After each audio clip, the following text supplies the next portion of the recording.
juga sama Mbak Neni. Nanti Mbak Neni itu adalah owner dari Asia Publishing. Ini saya juga belum pernah bertemu secara nyata, tapi sepertinya kok sudah sangat-sangat akrab. Mudah-mudahan nanti dengan pertemuan pada malam hari ini memberikan keberkahan kepada kita semuanya. Dan Masya Allah ini adalah silaturahmi yang luar biasa, bisa saling mengenal meskipun lewat lewat dunia maya. Kita bisa saling bertegur sapa dan insya Allah nanti banyak manfaat yang kita akan dapatkan. Oke, langsung saja. Saya diberi waktu berapa menit, Mbak Adel? 30 menit, Mbak. 30 menit. Nanti tolong diingatkan ya kalau kadang-kadang saya kalau sudah cerita lama nggak bisa di stop ini nanti. Baiklah, Bapak Ibu semua, ibu-ibu mohon maaf ya, ibu-ibu ya, ini ibu-ibu semuanya atau mbak-mbak yang saya hormati. Pada malam hari ini saya akan berbagi, memberikan sedikit motivasi kepada semuanya untuk mau menulis ya. Nah, oke. Baik, pertama di sini ya, tak kenal maka tak sayang atau tak aruh ya Pak. Mohon izin saya memperkenalkan diri, tadi sudah sepintas. Nah, ini adalah keluarga saya. Saya punya 4 anak ya, dan alhamdulillah ini yang 1 sudah mentas, kemudian yang 3 masih kuliah semuanya. Saya tinggal di Kota Gede dengan nomor HP yang sudah saya sampaikan. Monggo nanti bisa WA-an atau chattingan atau apalah ya, kita bisa bersilaturahmi. Ya, izin Mbak Dewi. Kita dulu dengan pantun ya. Ya, sungguh indah batik tulis bisa dibingkai jadi hiasan. Ayo kita giat menulis untuk mengabadikan kenangan. Gitu ya. Jadi supaya nanti semangat untuk menulis ya. Oke, kita lanjutkan. Mbak bisa slideshow. Kita perlu menulis. Ya. Ada suatu quotes yang baik sekali yang saya sangat terinspirasi, yaitu orang boleh pandai setinggi langit, tapi selama ia tidak menulis, ia akan hilang di dalam masyarakat dan dari sejarah. Menulis adalah bekerja untuk keabadian. Ya. Kita menulis membuktikan bahwa kita pernah ada di dunia ini. Kita pernah mendiami dunia ini. Jadi nanti insya Allah tulisan kita itu akan lebih lama usianya daripada usia kita. Seperti tadi disampaikan oleh Mbak Sylvia ya, bahwa kita tahu dari prasasti yang dulu mungkin belum ditulis di buku ya, sekarang sudah ada buku. Kita tahu sejarah zaman dulu itu ya karena dari tulisan. Seperti juga saat 2 tahun yang lalu saat kita mengalami pandemi COVID-19, kita tidak pernah membayangkan bahwa ternyata pernah ada kegiatan sekolah kok di rumah. Gitu. Biasanya kalau sekolah kan kita berangkat ke suatu madrasah atau suatu tempat ya, di suatu sekolahan di perguruan. Tapi kemarin itu ada kegiatan WFH, ada bekerja di rumah, belajar di rumah. Nah, itu tidak pernah kita bayangkan. Andai itu tidak ditulis, itu anak cucu kita 10-20 tahun mendatang tidak akan pernah tahu bahwa kita dulu pernah mengalami masa saat ada pandemi, kemudian semuanya harus lockdown di rumah, ya, dan sebagainya.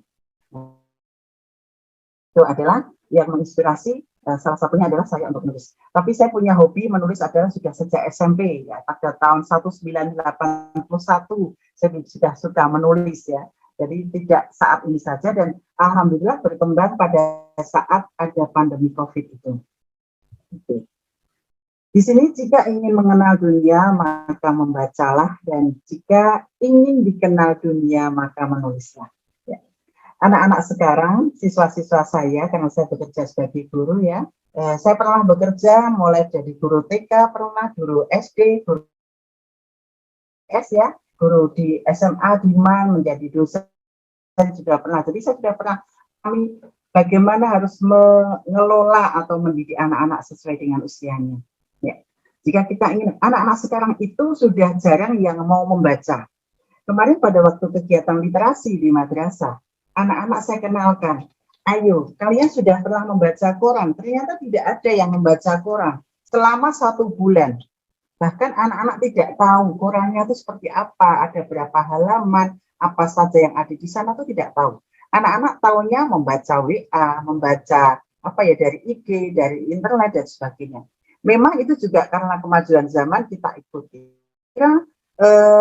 Hal-hal misalnya kegiatan menulis yang sudah dicetak, baik itu dalam berupa koran atau novel atau buku atau berupa apa saja tabloid dan sebagainya, itu masih sangat ada manfaatnya. kalau kita menulis di internet, itu suatu saat kita bisa kehilangan jejak karena itu sudah dihapus oleh pemiliknya.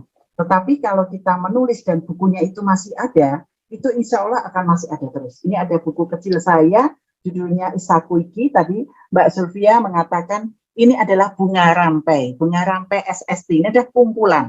Tapi memang sudah anak-anak sudah nggak dengan kata bunga rampai. Tapi begitu saya teringat, ini adalah buku tunggal saya yang pertama kali saya tulis. Ini adalah kumpulan dari tulisan-tulisan yang ada di media massa Kedaulatan Rakyat. Ini adalah media massa koran di tempat kami ya, di Yogyakarta. Di sini ada bagian kanan bawah itu ada secuil, hanya satu alinea atau satu paragraf tulisan.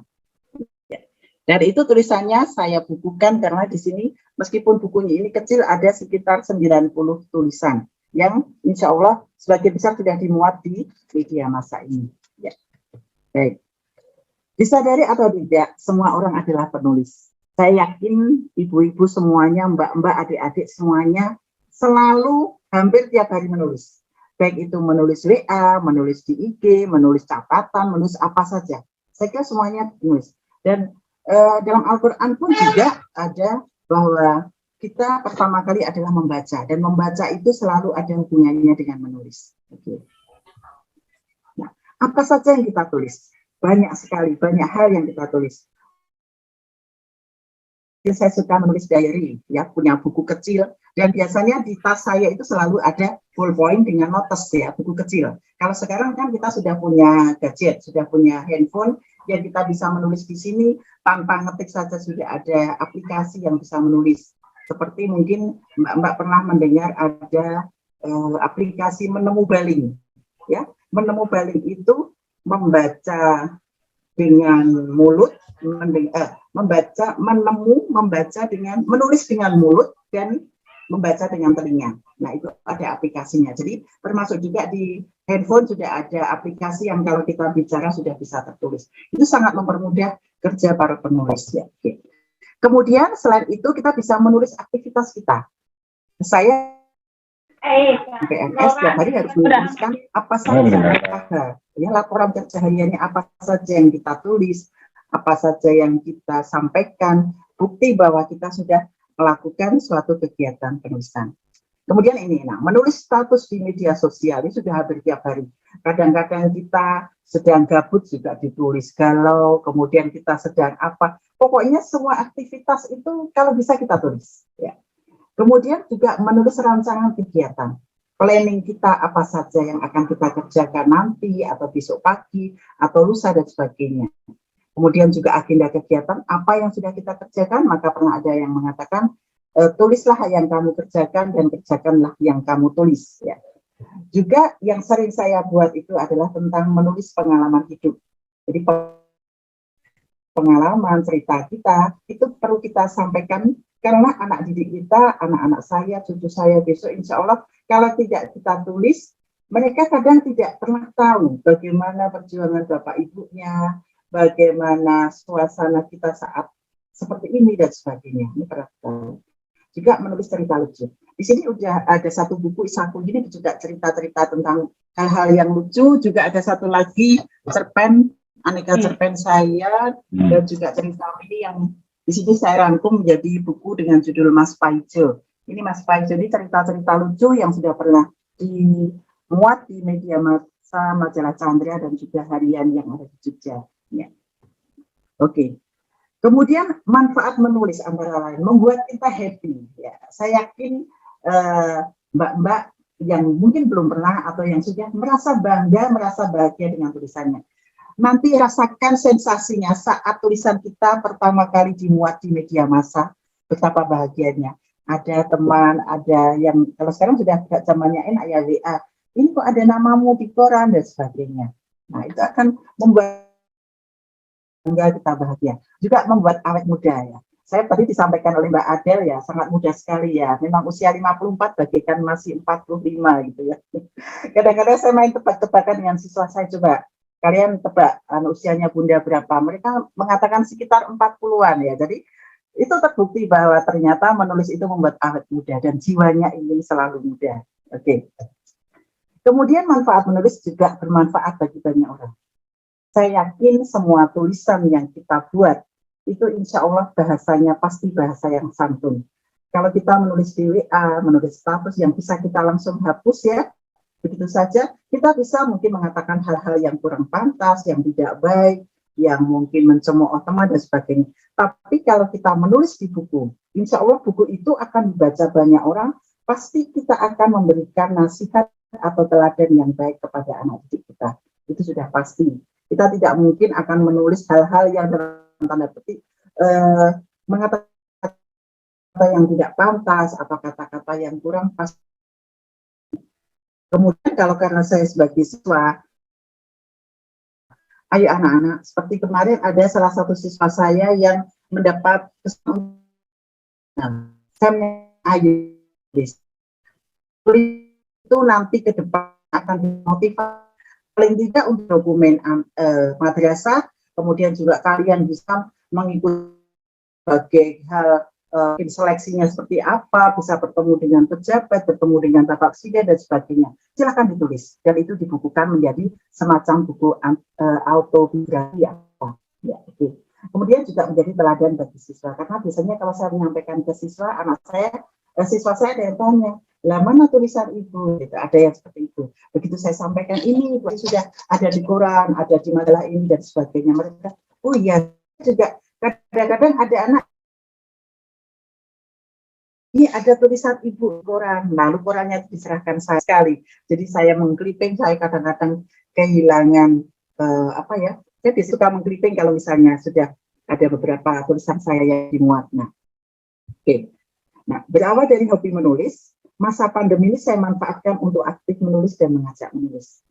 Maka tadi seperti disampaikan, alhamdulillah pada Hari Guru Nasional tahun 2021 kemarin, saya mendapatkan 2 penghargaan dari Kementerian Agama, yaitu menjadi penggerak literasi dan juga penggerak literasi menulis guru. Jadi saya mengajak pada waktu itu yang saya ajak adalah siswa dan juga guru-guru madrasah atau madrasah lainnya. Dan juga banyak sekali tulisan yang saya ajak itu ada dari Quran, dan sebagainya. Jadi siapa yang ketemu saya ingin mengajaknya untuk mau menulis. Oke. Kemudian mengapa kita harus menulis ya? Tadi sudah saya sampaikan, kita bisa berbagi apa saja pemikiran kita. Kemudian juga saya sampaikan, menulis adalah membingkai dan mengabadikan kenangan. Ikatlah sejarah dengan tulisan karena menulis adalah bekerja untuk keabadian. Saya yakin suatu saat kita sudah tidak ada di bumi ini, masih ada tulisan kita, karya kita yang bisa dinikmati, diberikan menjadi inspirasi yang bisa bermanfaat bagi orang lain. Dan insya Allah tulisan-tulisan kita itu nanti akan menjadi amal jariah bagi kita. Amin ya rabbal alamin. Saya pernah mengutip ini dari Bapak Dr. Zen, Direktur GTK Kementerian Agama. Dia menyampaikan jeleknya ide yang ditulis lebih baik daripada ide brilian yang tidak ditulis. Jadi kalau kita punya apapun, sekecil apapun ide, tapi kita tulis, itu akan lebih baik daripada kita punya ide ini itu tapi tidak pernah kita buktikan, kita visualisasikan. Ya, menulislah dengan bahagia karena menulis adalah aktivitas yang menyenangkan, bisa dilakukan di mana saja, kapan saja. Kalau dulu kan kita harus menulis pakai buku ya, sekarang kan sudah enak. Kita sedang ada di tempat wisata, di tempat kuliner, kita bisa cerita dan sebagainya. Ya, kemudian juga menyuarakan hati dan pikiran, dan itu kita bisa dikenal banyak orang, juga ladang amal bagi kita insya Allah, dan juga insya Allah dari menulis itu juga ada sesuatu yang bisa kita hasilkan. Ya, menulis adalah membingkai kenangan. Menulis adalah mengukir sejarah dan bekerja untuk keabadian. Nah, Bapak Ibu, Mbak, Mas dan semuanya yang ada di sini, ya, jangan takut untuk mulai melangkah menulis. Menulis itu mudah dan sangat mudah, semudah bernafas. Ya. Ada yang mengatakan sahabat saya, menulis itu semudah bernafas. Tulis apa saja, tidak usah takut salah, nanti takut ejaannya kurang tepat dan sebagainya, tidak usah. Yang penting kita nulis saja sampai kita tidak mampu untuk melakukannya. Silakan kita tiada hari tanpa menulis apa saja. Dan biasanya saya selalu memaksa, karena saya menyampaikan kepada anak didik saya atau anak-anak saya, kebiasaan baik itu harus dipaksakan. Saya memaksa mereka untuk menulis, dan saya juga memaksa saya untuk menulis ya. Apa saja? Biasanya saya setelah pagi, setelah sholat tahajud, atau mungkin ada waktu senggang menyempatkan minimal 30 menit, ada hal-hal kegiatan yang berhubungan dengan tulis. Entah membuat puisi, entah membuat planning, atau apa saja. Ya. Karena menulis itu yang 5%, yang 95% adalah kemauan. Ya. Jadi karya tulis apapun tuh yang penting SPD, yang penting jadi. SPD itu yang penting jadi. Ya, kalau kita hanya mengangan-angan lah aku pengen nulis, tapi tidak pernah action. Ya, jadi jangan hanya NATO ya, not apa ya. Kita hanya maunya ngomong saja, tapi tidak ada actionnya. Ya, not action, talk only ya, tidak salah begitu ya. Oke. Kemudian kalau saya ada tekad dan nekat ya, yang penting nekat, nekat dulu ya, nekat dulu, kemudian juga ada tekadnya. Jadi kita punya tekad lalu kita nekat ya. Oke. Ya. Manusia yang suka apa untuk menulis itu ada yang mau tapi tidak mampu menulis, tapi ada yang mampu tapi tidak mau. Nah, nanti setelah selesai webinar ini saya harapkan semua anggota di sini atau semua peserta di sini mau dan mampu menulis. Kita paksa untuk menulis. Menulis apa saja. Karena tulisan itu nanti yang akan apa ya? Bisa sebagai tanda bahwa kita pernah ada di sini. Awal saya menulis, di sini saya sampaikan pertama kali tadi saya dari ini ya, kejadian sungguh-sungguh terjadi SST ya. Ini adalah kegiatan lucu yang saya alami setiap hari, atau saya dengarkan, atau saya lihat. Kadang-kadang hal sepele, ada teman yang mengatakan, kalau tulisan komodo dimuat, gitu ya. Seperti itu saja dimuat, tapi ternyata untuk masuk ke kolom sungguh-sungguh terjadi ini juga tidak mudah. Dari redaksi itu juga menyeleksi. Dan kadang-kadang saya juga menggunakan nama tidak pakai nama saya, kadang saya pakai nama dengan nama suami saya atau nama anak saya, karena mungkin dari redaksinya Miteni ya, ini kok bola-balik dimuat gitu ya. Ya, oke. Kemudian juga menulis di pikiran pembaca, mungkin punya ide apa, punya sesuatu hal yang ingin disampaikan, ditulis di pikiran pembaca. Dan saya juga pernah belajar ini menulis di Mutiara Jumat ya, di Koran Kedaulatan Rakyat itu tiap Jumat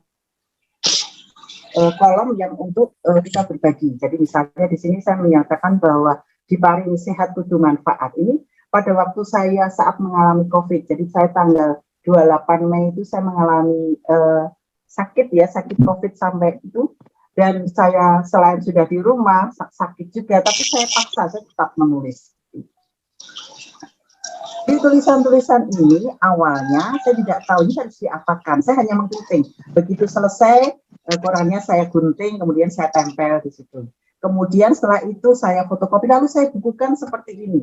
Nah, pada waktu ini, pada zaman saya kuliah ya, nah ini ada sesuatu sekali. Beberapa tulisan saya yang dimuat di Harian Kedaulatan Rakyat, di Republika, di Nova, kemudian ada di Harian Jogja, kemudian di mana saja yang pernah saya ikuti. Kadang saya hanya menulis tips di majalah Kartini. Kemudian di Nova itu dulu pernah ada ceplas-ceplos ya. Kemudian di Republika itu ada kolom polah ya. Polah itu saya pernah cerita bahwa saat skripsi buntel tempe, nah saya hanya cerita bahwa pada waktu saya membuat skripsi, saya membagikan kuesioner dari rumah ke rumah, ternyata ada, dulu kan masih pakai kertas skripsi saya itu, kuesioner saya itu dipakai untuk buntel tempe, untuk bungkus pembuatan tempe, karena kebetulan salah satu yang saya minta untuk mengisi kuesioner itu adalah penjual tempe. Nah, ini ada cerita saya tulis seperti itu. Hanya hal-hal yang ringan saja. Oke. Kemudian setelah mimpi dari menerbitkan buku ini, saya lalu baru mengenal adanya antologi. Nah, saya mulai menulis membuat buku, yaitu pada tahun 2016. Saat itu saya masih sebagai menjadi redaksi majalah Chandra di Stipora DIY. Nah inilah, kemudian saya mulai membuat buku antologi. Nah, buku antologi itu nanti akan dikupas oleh Mbak Neni. Yang jelas itu satu tema, misalnya puisi semua, atau cerpen-cerpen semua. Jadi yang tadi saya sampaikan di sini, yang buku kecil saya ini sudah antologi, ini adalah bunga rampai atau antologi kumpulan karya. Nah ini boleh berupa apa saja, boleh cerpen, boleh puisi, atau pantun, dan sebagainya. Dan itu sangat-sangat mudah. Oke, mari semuanya menulis dari yang paling mudah, menulis dengan bahagia, menulis hal yang diminati, dan menulis pengalaman yang dialami. Yang paling mudah adalah menulis dari pengalaman.